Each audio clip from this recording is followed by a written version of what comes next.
One of the ways I characterize, I guess, work environments are an inclusive environment and then an environment that's hostile. And I've worked in both of those environments. And so for me, the characteristics of a hostile environment in particular is when you cannot be you cannot be fully actualized, when you can't be your full self and you don't feel like you can thrive and you want to contribute in ways that are outside of your job description. So some components of that may be activities that are outside my 9 to 5. I don't want to participate in those activities, right? I want to be engaged and I want to be a part of those activities. That's where, for me, is sort of part of the definition of what is a hostile climate. I also think part of the hostile climate category is when I can't fully be Katrina, right? Like I can't be my full self. And that means I can't bring my kids into this job. I can't be my partner into this job. I can't bring all aspects of who I am appropriately into my job, right? I also characterize that as a hostile environment. I know that's not the OIE definition, so I'm trying to make it clear that this is Katrina's personal definition and not the legal compliance definition of hostile environment. So I just want to be clear about that. And sorry, I know, right? I have a lawyer coming right after me, so I want to clean that up. But for me, the inclusive environment then is the opposite. And I'll describe a place where I've worked that provided that. And some characteristics of that environment were this institution had a mission. And everything this institution did was in alignment with that mission. And I'm a pretty mission-driven person. So if I come to an institution and your mission, this institution's mission was Catholic, which was less important to me, but it was faith-based. And it was about diversity, and it was about the city of Chicago.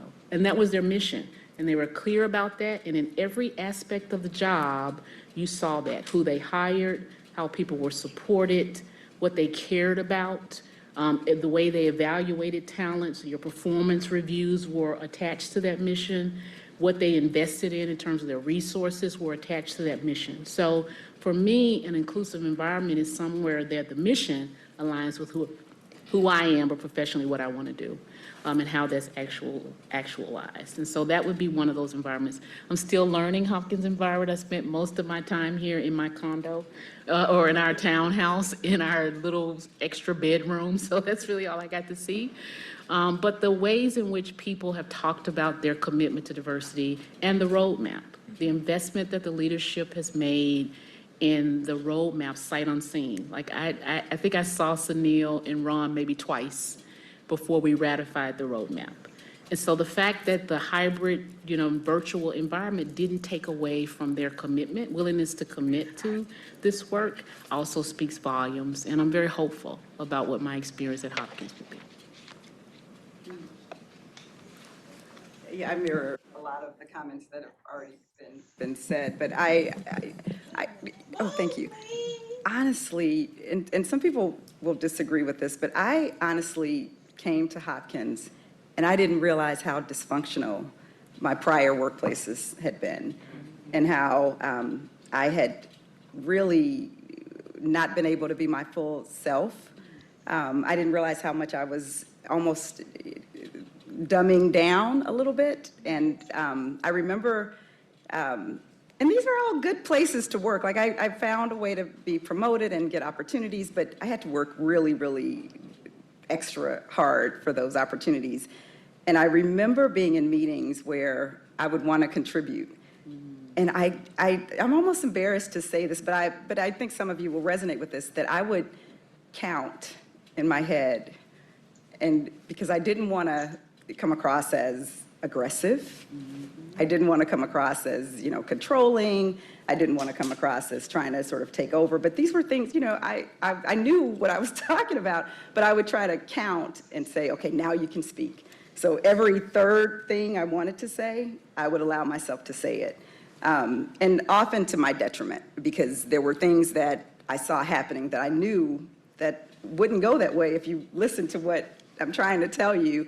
But in the instances where I did speak up, it wasn't always well received, right? And so there were times that they would just not invite you again, or at times that I would get feedback about, you really gotta, take it down. And I'm like, I did take it down. I counted in my head. I took it down.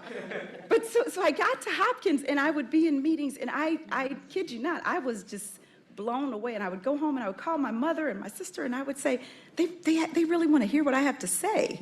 Like that's, and I remember being in one of my first, well, you probably you don't know this, Farouk, but it was one of the weekly provost meetings that we attend. And I don't know what some question I answered, and they all believed it.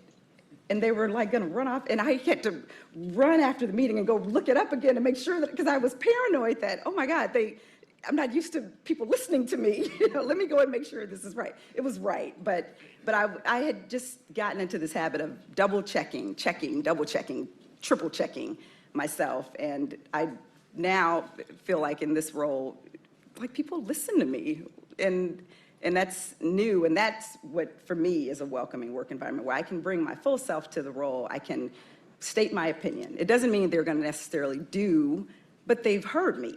I feel heard, I feel valued, I feel like I'm able to contribute. And I didn't even know that was something I was missing until I got to this role. So that's sort of been an eye-opening experience for me. So don't dumb down for anybody. Yeah.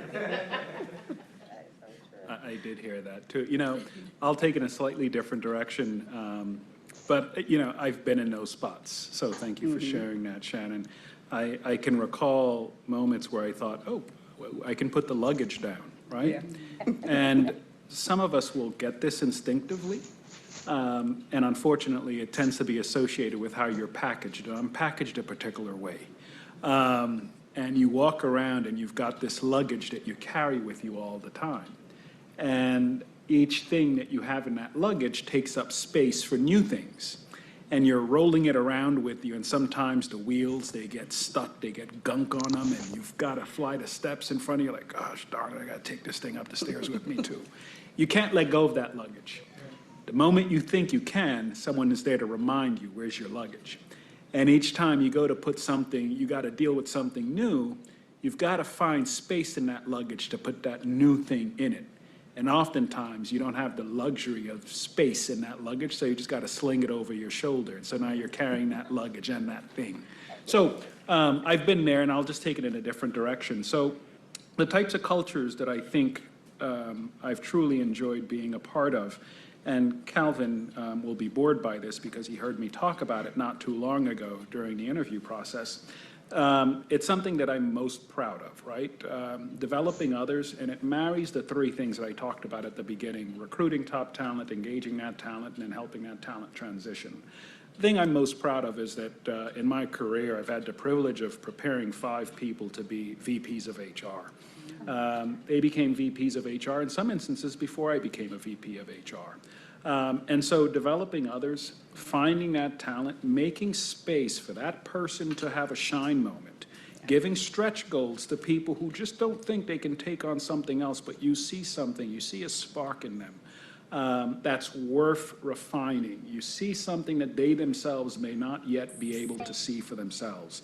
And creating those shine moments, those stretch opportunities for that individual to grow and shine. So I'm particularly proud of having developed senior people to become HR leaders.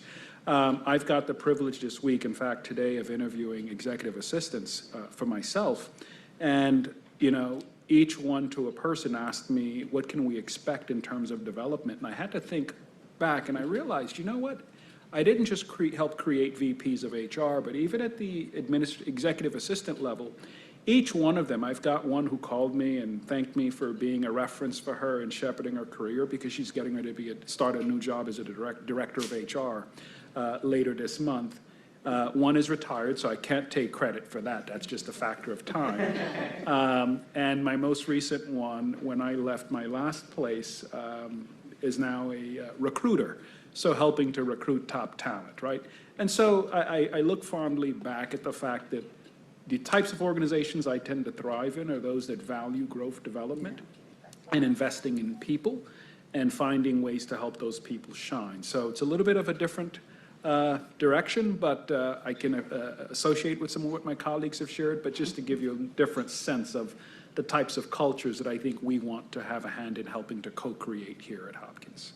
What is your experience here and really going well at JHU from your perspective about engagement, specifically with how people are engaging in the workplace, the people you manage, or the people you worked with, and as you work up as well? I personally think all of us have to own our career. I'm sorry, I keep forgetting the mic. Thank you, Pierre. I think we all have to own our career. And if you're going to sit back and expect anybody else to do that for you, you're going to be very disappointed. And I think it takes some courageousness. You got to be persistent, you got to be courageous, and you got to work hard, right? I think, and I'm not an advocate for working in an environment that's not, that's toxic or where there's harassment or discrimination. But to your point, there are times that you have to leave. Sometimes you gotta, what do they say? Go out to go up. You just do. That's just the reality. And so for me, when the workplace no longer served me, and so I'm not saying that I'm bouncing around happy every day, because I personally, I think that's why we call it work. It's not going to be fun every day, but it should be. For me, it has to be meaningful. I have to be doing something that's meaningful. And Katrina talked about mission, and we both come from that. I know the organization you're talking about because I work there as well, and she's right. And so every day I felt like I was contributing to this mission, and so that was meaningful for me. And if I'm not, then it's not meaningful work anymore, and I don't want to do it. I have to be doing something that I'm passionate about. I'm one of those people. I have to be fixing something. And so I think you gotta, is it you too, Calvin? Yeah. And so you gotta be able to really know yourself well enough to know what's driving you. And like Pierre, there are many folks I hope that I've mentored and been able to help them along in their career. But I'm always the person that's saying, but what are you gonna do? What do you want? And so they've got to help with that, because you can't promote people and develop people that don't have that desire to be promoted and be developed. And some people just don't want it, right? How many times do you hear, my mother is a good example. I don't want to manage people. She didn't want to do any of that. She thought I was crazy, and she didn't understand the long hours. She was satisfied, and we need those people too, right? We need all of them, yeah. So I think it's somewhat, there's some individuality, to it. Yeah, I can answer in terms of, and I agree what Shannon said in terms of, sort of understanding your own fate and what you ultimately want to see is your ultimate outcome, because we spend so much time in these jobs. We spend so many hours a day in these jobs away from things that are meaningful. And for some of us, more meaningful. My grandmother used to always tell me, you are not your work. My grandma was a registered nurse when in the South, when Black women weren't really allowed to be that, right? And so she didn't have the credential, but that's the work she did. But she said, even in that work that was meaningful to me, it's not me. Like my grandchildren are me. That's my legacy, right? What I give to you, what I give to the family, what I give to community, what I do in my church, like that's who I am. But our work should also, to Shannon's point, have that meaning.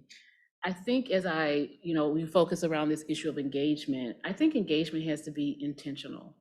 And I think that managers and other leaders or in positions who leave engagement to chance, like hope my team really gets along, like hope people really feel fulfilled in their jobs.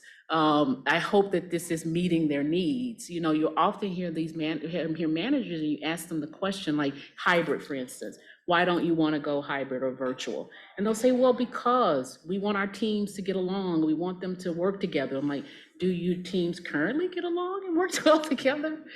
Are you intentional about making those spaces happen? And so I think to be with a manager or leader or team where there's intentionality, where it's clear that people respect you, that it's clear that people honor who you are as a person, they care about what you think about your job, they reward your advancement, and they get nosy into your goals. Like they ask you, what do you want to do? What do you want to be? Right? How can I help you get there? Right?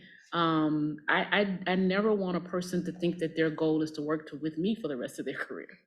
That should never be someone's goal. Their goal should be to figure out what's fulfilling to them and this be a spot on that journey. Right? I've worked at 6 institutions, and every transition I've made has been for reasons that I felt like I was no longer the person suitable for that job. I couldn't move that job forward, right? Or I moved because it was an opportunity for me. I had changed as what my needs were, what I was passionate about. And so that was the shift that happened. And I think each one of us has to make that decision for ourselves. Well said. I'll add to this that I look at engagement from a perspective of outcomes versus process. I think in my experience, you get the most engagement from a team, from employees, when you are clear about the outcomes and about the vision, but what do you want to see happen? And then you allow lots of autonomy and freedom for the process to take shape however it takes shape. I have learned a long time ago that I know I'm in trouble if I'm working for an organization that's controlling the process and is not clear about the outcome.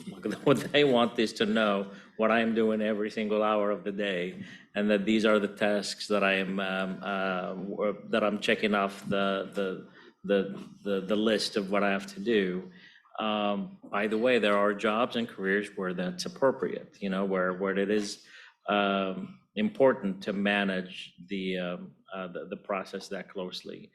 But for an institution like ours, like at Johns Hopkins, for most of the things that we do here, it is best for the sake of engagement, employee engagement, for employees to thrive, for team members to thrive, is to do all of the work to define the core, to define the vision, to define the values, to define the outcomes. What do you want to see happen? And to provide trainings and resources for how the process can be, but then allow people to get there. So how is that process? What does that process depend on? It depends on skills. Do people know how to do certain things in order to get to X outcome? And therefore it falls on us as an organization to provide the training necessary and the materials necessary to ensure that people have the skills that they need. It depends on personalities of people. This actually became really clear during the pandemic, when we started to think about who was really enjoying the remote work, past the first 3 months. Because the first 3 months we all loved being quarantined, right? I'm gonna just assume that most of us who had the privilege of being quarantined, we enjoyed that. But after a while, I think the personalities came into play. I paid a lot of attention to who is craving the water cooler conversation and want people to come back and want the birthday parties in the workroom and all of that, and who's saying, I'm not looking forward to that. And it depends a lot on personalities. Introverted people are experiencing this differently from extroverted people. But as an organization, we have to have some basic standards of what need to happen at base level, then allow for a lot of room for people to figure out what that process would look like. I'll give you just a quick example of how skills have mattered in this transition from remote to hybrid to in-person in some cases. How we exist in the digital world is a skill that some people are really good at, others are getting better at, and some people are just terrible at it or just don't want to do it. I know a university president who was really effective prior to the pandemic, and a recent feedback that president received from their community was that they're not seen a lot, like they're not present, they're not around. Well, I don't know if people were paying attention, but there was a pandemic going on, so there wasn't much to be around at. But some other presidents have figured out how to do it. So when we were having a conversation, I just asked, I was like, do you have a Twitter account? Do you have, do you do much in social media? And he's like, hell no, I'm not doing any of that. I'm thinking, that's your problem. And I'll just use my example really quick, and I'll wrap it up. I was grabbing a Starbucks coffee earlier and ran into a colleague who haven't seen for probably the entire time of the pandemic. And he said, "Man, you've been really busy." And I was like, "I have?" And I said, "What?" He's like, "Oh yeah, I'm seeing all of your posts on LinkedIn and Twitter, and you're doing this and that." And I go, "Ah, all right." So that, and I don't do it for impression management. I just like that kind of stuff. But I was like, somehow I planted in that person's head that I was around, I was everywhere. I'm just on my phone tweeting and doing all these things, everything in moderation. But I'm just giving you an example of like how skills can really help people manage the process. And we as an organization, one of the things we could do to help people engage better in this new world that we're entering into is how do you exist in the workplace in the digital world, social media included, but other ways, because that has changed. Even if we go back to some type of in-person environment, how do you exist, particularly if you're leadership roles or if you're in roles that impact a lot of other people and students. Did I mess up here, Pierre? Was that okay? I think you did well, Farouk. I was taking notes. I said I did come here to. Worried. He's like, "You're doing what?" No, I came here to learn. I came here to learn, so I took some notes there. Thank you. Look, I'll take it. I won't say too much more about this because I think my colleagues have covered really, really good ground here. I'll summarize as some of the things that I learned, but also some things that might be new. What you probably heard a lot of is what do you want to do? Find out what that is. If you close your eyes for a minute, wherever you are, online, here in the room, and think about that thing you loved to do as a child. For some, it might have been playing soccer. For some, it might have been playing basketball. Imagine that you're that child who maybe is about to turn 22 and someone taps you on the shoulder and says, "I'm going to give you $10 million per year to do that thing." Are you really working? Someone has found a way to connect something you're passionate about to the means that you need, money, to have a real sustainable, decent existence. And that's magical. And so if you heard my colleagues say anything, it's that key word. What do you want to do? The future at work at Hopkins, in my mind, is about what it's always been about, the people, right? And I haven't been here long enough to be able to say that so decisively, but I've been around work and workplaces long enough, and I've studied enough about the human condition. I'm a scientist of the human mind and human interactions and human behavior, particularly in the workplace. And I can tell you, once you figured out who you are and what you want to do, you're near limitless in terms of your power and your ability to shape your own future. Figuring that out is job one, and then finding a way to take that passion. You heard each one of my colleagues to a certain extent speak about their passion. Find a way to let their passion inform their work and their work life. You will likely never work a day again in your life because that thing you do will not feel like work. You can't convince that kid who would get up and play basketball in the middle of the night, if given the chance, who would bounce that ball until his mom or dad came chasing at him through the house, that getting to play basketball for millions of dollars a year is work. You'll probably never convince them of that. But some people live those type of charmed lives. And so finding that passion, finding a way to have your passion inform your work life. And the last thing that I heard my colleagues talk about, and Shanon hit it a little bit when she talked about, sometimes you've got to leave in order to go up. I'm an HR person, and Kathy Forbush from my team is here, so she's going to grade me on this later on. But any HR person will tell you there are 4 paths. The mothers you heard people talking about who didn't necessarily want to get to manage people and grow into more senior level positions, there is absolutely nothing wrong with that. Nothing. Part of the people in the workplace that we need to be concerned about are those who are just happy doing exactly what they're doing. And our job as leaders, as colleagues, is to find ways to help those individuals get even more fulfillment out of that thing it is that they're doing that they feel so good about. There are people who want to just climb and climb and climb, and there's absolutely nothing wrong with that. creating opportunity, creating space for those people to climb. There's nothing wrong with that. There are some folks, if I decided tomorrow I want to become a faculty member, guess what? I'm going to have to step down in order to move up to that space. I'm not in the right track for that. And so sometimes you've got to step down in order to step up. And sometimes you've got to step out in order to move up as well. So being mindful that those four paths exist, that's part of the future of work. And recognizing that the real magic is finding a way to help have your passion inform your work life. So that's the only thing I'll add from what my colleagues have already shared. Really think about all of what you talked about and how do we, so whether or not if it's from the engagement, the skill building, what I call intrusive support, for advocating support in some capacity, but even that part of what should you be doing? What do you want to do, right? And so how might we create a system at Hopkins that is consistent, fair, across the entire institution that includes that, and to lead us towards being a best-in-class employer and most inclusive place to work and belong?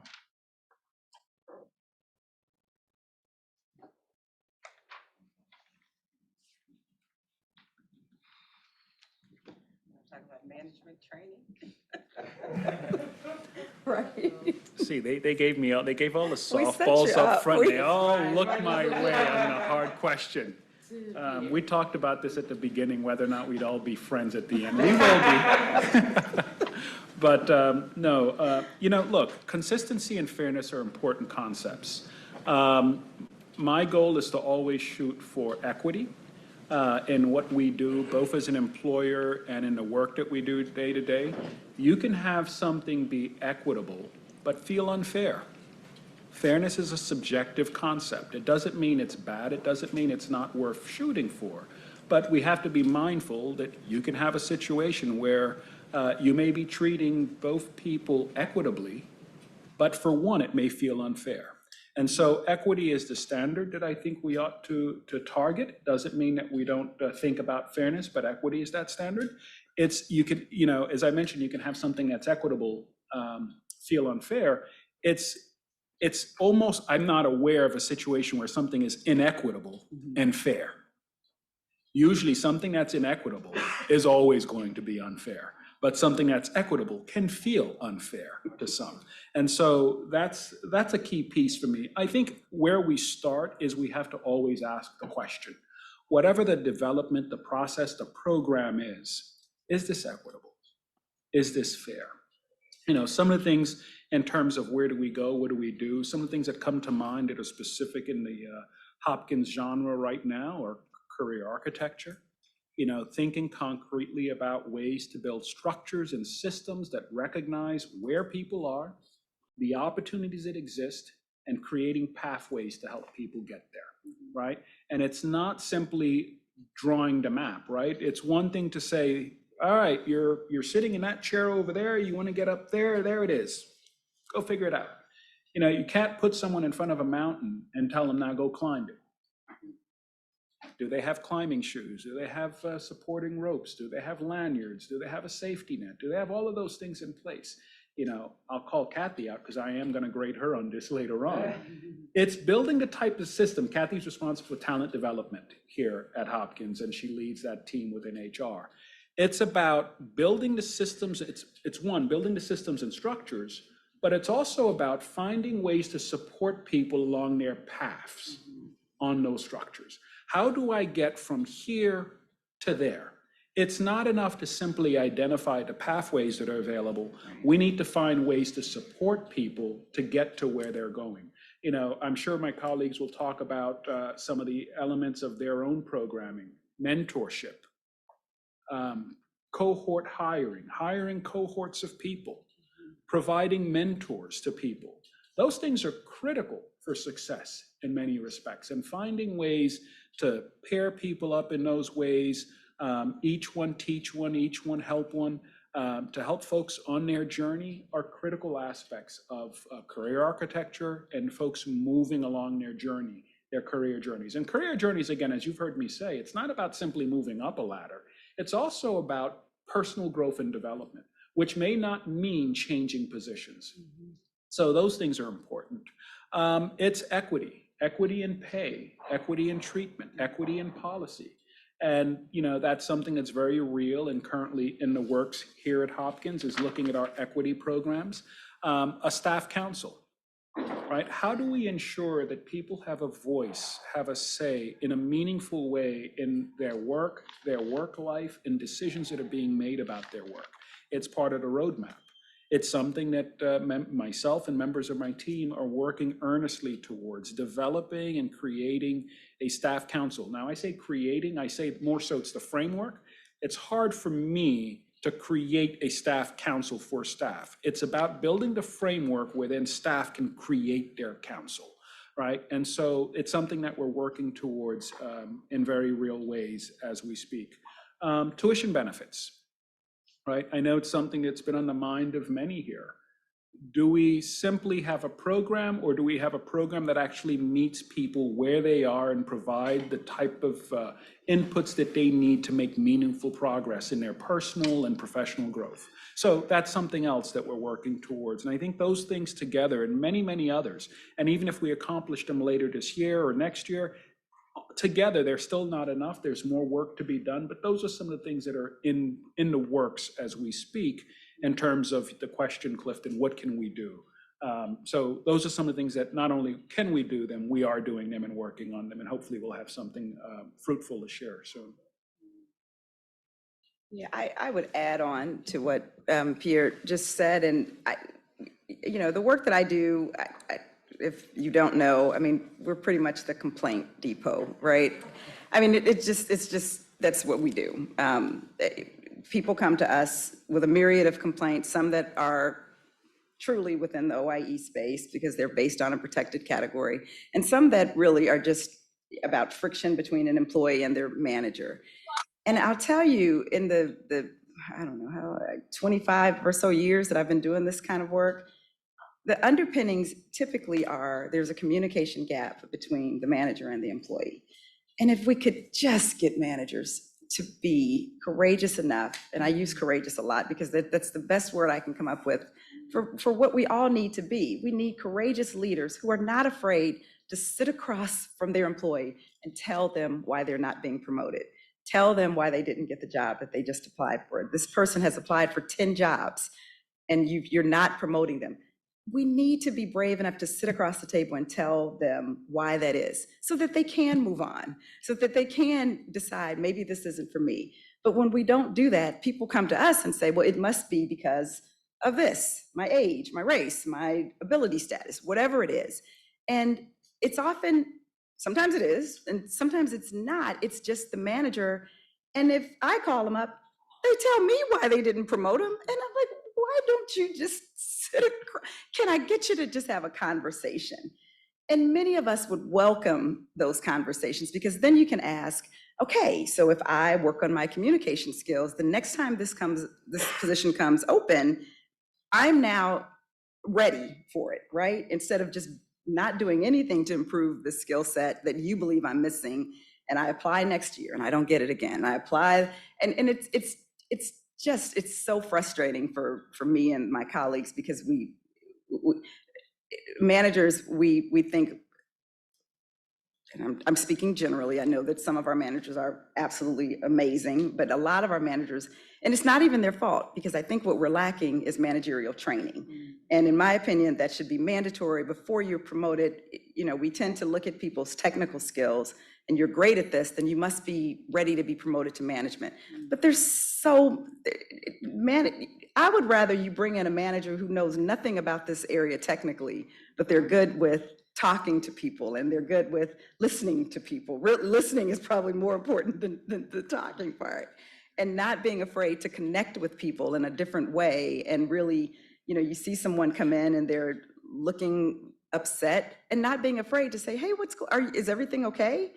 Everything okay with you today? I mean, just these little things that we just see lacking that lead to all kinds of problems in the workplace. And that's what I think.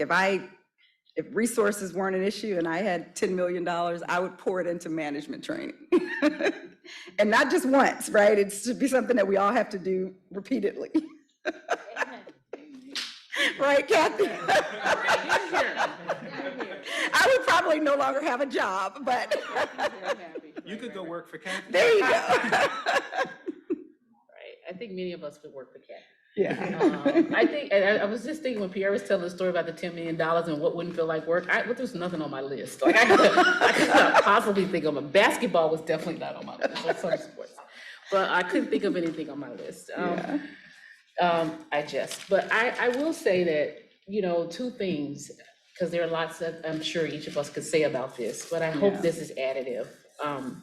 The two pieces that are important for me when we think about this is, one, transparency. That's my favorite word. I don't know how many letters is in that word, but that's my favorite whatever letter word is transparency. I think you can cover a myriad of sins if you are transparent. Yeah. If you say to people, I don't know how to do this, I've never done this before, and I'm working on it, help me be a better manager. I'm obviously sucking at this. Help me figure out how I can manage you better. Yeah. Right, and Shannon's word, courageous, brave, because we socialize people to think you're a manager, you gotta know everything.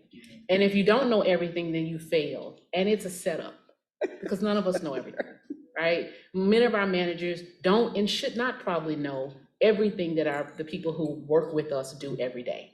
The reason why they do that job, and because they're good at that job, and that's their skill set. And it's our job, I was gonna use this term, get out of their way.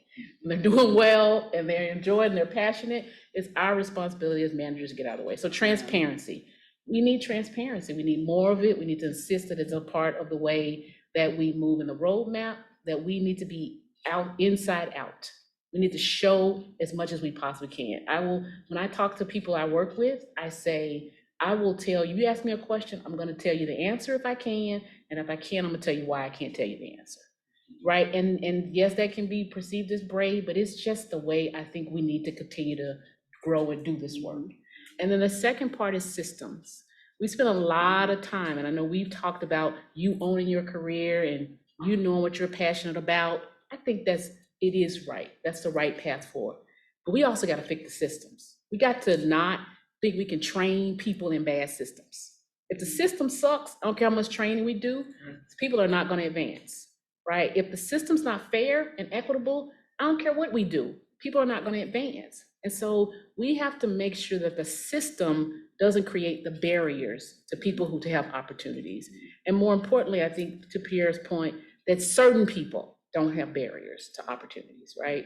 And that's sort of in Shannon's wheelhouse too.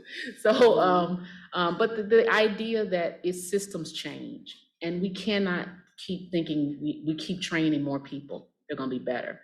We gotta punish some people. We gotta remove some people from some experiences. When I walk in a room. Yes, I love it. Am I now going too far, Pierre? No, I love it. It's that third part of HR work, Okay. transition. Oh, okay, that's fair. Because as soon as I walk in a room and someone says, Katrina, we bring you in and we want you to do consultative training on D&I principles, and they say, this manager has been bad for 10 years. Why is he still here? Yeah. You don't really need me. You need a HR professional to escort them out, put their stuff in a box and move them along the system. I don't understand why we've allowed this to happen for 10 years. Yeah. And so I think that's the other part, that we got to be willing to move people along. Mm-hmm. Oh, that's courageous. Yes. I love it. No matter how much money they're bringing in. That's even more courageous. You got a few snaps here, so I'll. I heard an amen from the audience. I think you got an amen. That was a great point. So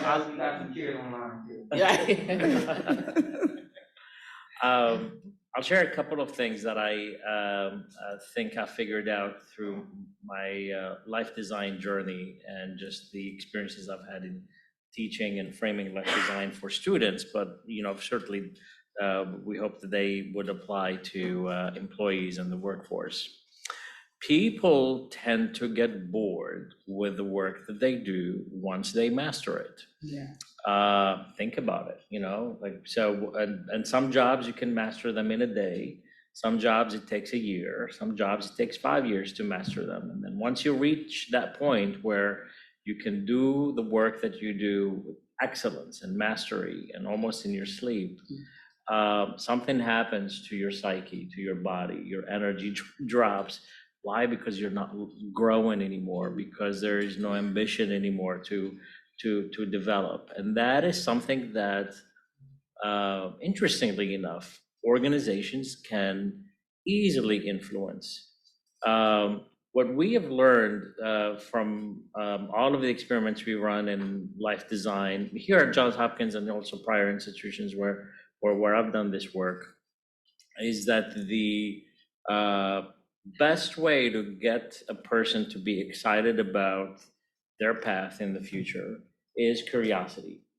And so when we talk about, for example, career pathways within an organization, I would actually even reframe it as curiosity pathways. Start with that first. But if everybody had an opportunity to think about something that they are curious about, I'll give you something that could change your life. Do this today. When was the last time you got curious about something? Curious, like you got really excited about it internally. Maybe you never shared it with anyone. And actually go and experiment with it. Do a light touch experiment with it, try it out somehow. Even if it's, experimenting with it in your kitchen or your office, or, you write something down on a Post-it note, and then you talk to someone about it. You connect with a person about it. And what we're trying to do for students is to do that at scale. Get everybody to allow themselves to get curious about something, to try it out, and to talk with people. And what we can do as an organization is create the pathways for them to experimentation, and then the pathways for them to mastery. Can we get you to be a master of something else that you're curious about beyond your current job? I guarantee you that would get your team, your people, yourself excited again, energized again, because now you're diving into an area of new interest. That doesn't mean you're giving up your job. That means you're leveling up. You're adding to your toolbox, to your skills, and we're finding that works incredibly well with students. And I know we try to have that culture within the organization that I lead. And I think that could really make a difference in the future of work environment. That we're not promising people promotions. We're not necessarily promising people career pathways to different jobs. We're just saying we recognize that you got good at what you do, and we want you to get curious about something else now. And we're going to give you the environments that you can experiment with that curiosity, and then you can master those new things. Google is one of those companies that are known for giving time for people to work on anything that they want, whether it's a half day or a full day. So that's really exciting. And these are the things that keep people engaged, that keep people that in the organization, and that make them feel like they belong, that they are respected, that their intelligence is respected, that their creativity is tapped into. And you imagine, like, if you do this year after year, 10 years later, you end up with an organization with people who are masters at all sorts of things that they are excited about. And then there's always a level to get curious about something else and then go master it. And eventually those doors open and you get to that organization that is best in class, most inclusive. It's not that people want to feel like they belong. I mean, of course, that in necessarily in the community sense, because that's important, is that they feel like there is a way for them to truly fill the room, fill the space, fill the organization. And people kind of like die, not in a literal sense, but spiritually die on the job when they have no more room to go other than just show up again, turn on the light, and do the same thing over and over. If you are in that place, what that means is you've mastered what you're doing, and your body is telling you, I want to master something else. Thank you all for sharing all of your thoughts, insights, and perspectives on how we can do this work together.